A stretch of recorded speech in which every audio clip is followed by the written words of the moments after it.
Welcome to my another blog. আজকের ভিডিওটি হচ্ছে যখন বাতাস ছাড়ে তখন আমার গাছপালাগুলো কেমন হয়। আমি 2-3 দিন আগে একটা ভিডিও ছাড়ছিলাম, তো সেখানে আমি 2টি গাছ কিনে নিয়ে আসছি। আর আমি গাছগুলোকে কোথায় লাগালাম, কিভাবে লাগালাম আর কোথায় রেখেছি সব কিছু আজকের ভিডিওতে দেখাবো। আর সব কিছু দেখার জন্য অবশ্যই আমার চ্যানেলটিকে সাবস্ক্রাইব করে আমার পাশে থাকবেন। আর যখন আমি গাছগুলো তো ব্যালকনিতে রেখেছি, অবশ্যই আপনারা ভিডিওতে অলরেডি দেখে ফেলেছেন। আর এখানে যখন বাতাস ছাড়ছিল তখন দেখেন আমার গাছগুলোর অবস্থা কি।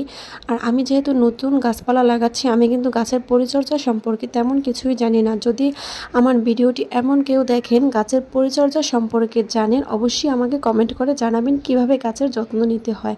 আর যদি আমি পরিপূর্ণভাবে এই 2টি গাছকে লালন পালন করতে পারি, ঠিক আমি আরও কয়েকটি গাছ এনে লাগাবো ভাবছি। আর অবশ্যই সেই সাথে আমি আপনাদের ভালোবাসা কামনা করছি। আর সবাই কিন্তু অবশ্যই যারা ভিডিওটি দেখছেন অবশ্যই চ্যানেলটিকে সাবস্ক্রাইব করে দেবেন।